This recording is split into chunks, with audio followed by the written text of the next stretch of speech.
जरा ये आवाज सुनिए।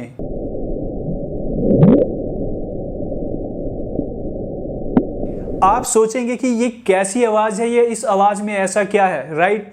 ये आवाज समुद्र के अंदर रिकॉर्ड की गई थी 1997 में national ocean and atmospheric administration के द्वारा। और ये साउंड काफी अजीब, पावरफुल और लाउड थी और इसे हाइड्रोफोन्स की हेल्प से रिकॉर्ड किया गया था और इसे टोटल 1 मिनट के लिए रिकॉर्ड किया गया था। जैसे कि माइक्रोफोन नॉर्मल हवा में या हमारे आसपास की आवाज को सुन के रिकॉर्ड कर सकते हैं, वैसे ही पानी के अंदर की आवाजों को रिकॉर्ड करने के लिए हाइड्रोफोन्स यूज किए जाते हैं।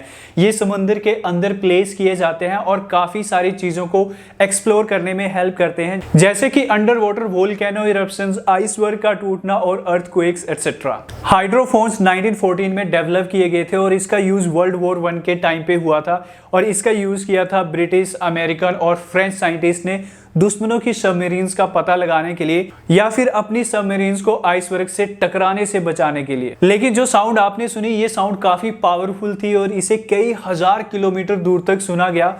इसे पैसिफिक ओशियन में 5000 किलोमीटर की दूरी पे रखे गए हाइड्रोफोन्स में सुना गया। ये आवाज सुनी जाने के बाद काफी आर्टिकल भी छपे और जिसमें से ज्यादातर ये सुजेस्ट कर रहे थे कि ये आवाज किसी जानवर की है जो कि समुद्र के अंदर है और इंसानों को इस जानवर के बारे में पता नहीं है और इस जानवर को नाम दिया गया ब्लूप और वहीं से इस मिस्ट्री का जन्म हुआ और इस मिस्ट्री को जाना गया ब्लूप मिस्ट्री के नाम से। और ऐसा कंक्लूड किया गया कि ये जानवर ब्लू व्हेल से काफी बड़ा है और 215 मीटर तक ग्रो कर सकता है। अगर हम व्हेल्स की बात करें तो व्हेल जो है वो 30 मीटर तक ग्रो कर सकती है। तो अगर हम ब्लू व्हेल और ब्लूप का कंपैरिजन करें तो आप अंदाजा लगा सकते हैं कि एक ब्लूप कितना बड़ा हो सकता है। और ये उस टाइम की एक ग्रेट अनसोल्व्ड मिस्ट्री बन गई क्योंकि कोई ये एग्जैक्ट पता नहीं लगा पाया कि एक्चुअल में इस साउंड का सोर्स क्या था, कोई जानवर था या कोई और नेचुरल फिनोमिना था जो एक्चुअल में अकर हुआ था और जिसकी वजह से ये साउंड प्रोड्यूस हुई थी। लेकिन NOAA काफी श्योर था कि ये किसी जानवर की आवाज नहीं हो सकती है। पक्का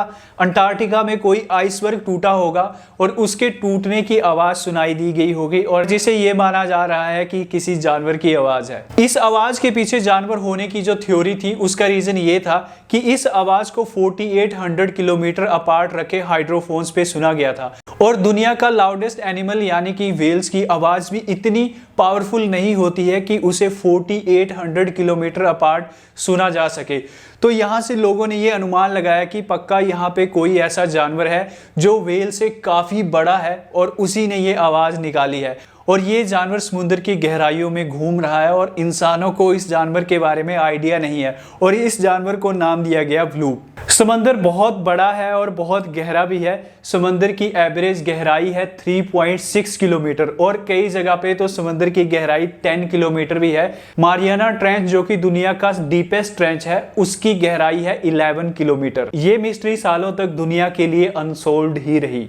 NOAA के एकॉस्टिक प्रोग्राम मैनेजर बॉब का कहना था कि जो साउंड उन्होंने हाइड्रोफोन्स पे रिकॉर्ड की थी वो बहुत ही अनयूजुअल थी और वो इतनी पावरफुल थी कि ये मानना बहुत ही मुश्किल है कि इसे किसी जानवर ने प्रोड्यूस किया हो। लेकिन 20 साल तक लोग इस मिस्ट्री और ब्लूप एनिमल के होने को सच मानते रहे और आखिरकार 2012 में NOAA ने ये अनाउंस किया कि उन्होंने ये मिस्ट्री सॉल्व कर ली है और उनके अकॉर्डिंग ग्लेशियल नॉन टेक्टोनिक्स क्रायोसिस्मिक की वजह से ऐसी साउंड्स निकलती हैं। ग्लेशियल नॉन टेक्टोनिक क्रायोसिस्मिक को ग्लेशियल आइस क्वेक और फ्रोस्ट क्वेक्स के नाम से भी जाना जाता है और ये सिस्मिक इवेंट्स होते हैं जो कि ग्लेशियल क्रायोस्फीयर में होते हैं और टेक्टोनिक्स एक्टिविटीज की वजह से नहीं होते हैं। ग्लेशियल क्रायोस्फीयर अर्थ का वो हिस्सा होता है जहां पे वाटर फ्रोजन स्टेट में होता है। ग्लेशियर, आइसबर्ग, सी आइस ये सारे के सारे ग्लेशियर क्रायोस्फीयर में आते हैं और glacial non tectonic cryoseismic events water की सडन फ्रीजिंग से या फिर रॉक्स के बीच में जो फ्रीज्ड वाटर होता है उसकी मूवमेंट की वजह से होते हैं। और ऐसा माना गया कि इस साउंड के पीछे भी ऐसा ही कोई इवेंट था जिसकी वजह से इतनी साउंड प्रोड्यूस हुई थी और जिसे 4800 किलोमीटर अपार्ट सुना गया था। और फाइनली ये मिस्ट्री सॉल्व हुई, लेकिन ब्लूप जैसा कोई जानवर है या नहीं ये कोई पता नहीं लगा पाया और NOAA के अकॉर्डिंग सिर्फ 5% समंदर ही अभी तक एक्सप्लोर किया गया है और 95% समंदर को एक्सप्लोर नहीं किया गया है। तो समंदर ने अपने अंदर कैसे कैसे जानवर और रहस्य छुपा के रखे हैं ये इंसान तो नहीं जानते, लेकिन हो सकता है आने वाले फ्यूचर में इन सभी चीज़ों का हम इंसानों को पता चले और तब पता चले कि एक्चुअल में ब्लूप जैसा कोई जानवर है। लेकिन अभी तक ऐसा कोई एविडेंस नहीं मिला है कि ब्लूप जैसा कोई जानवर एक्चुअल में एग्जिस्ट करता है समुद्र के अंदर। इस मिस्ट्री के बारे में आप क्या सोचते हैं और आपको क्या लगता है कि ब्लूप जैसा जानवर एक्चुअल में एग्जिस्ट करता है या नहीं, मुझे कमेंट करके ज़रूर बताएं। और साउंड की बहुत ही इंपॉर्टेंस होती है हमारी लाइफ में, सबकी लाइफ में।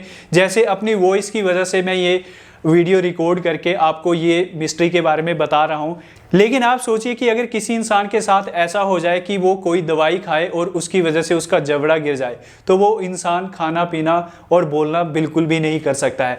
ठीक ऐसी ही कहानी है एवन वायर की, जिनकी एक दवाई की वजह से पूरी की पूरी ज़िंदगी बदल जाती है।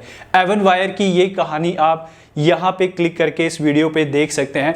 और आपको ये वीडियो कैसी लगी मुझे कमेंट करके ज़रूर बताएं और ठीक इसी तरह की और वीडियो के लिए आप चैनल सब्सक्राइब कर लें। Thank you so much for watching. मिलते हैं नेक्स्ट वीडियो में।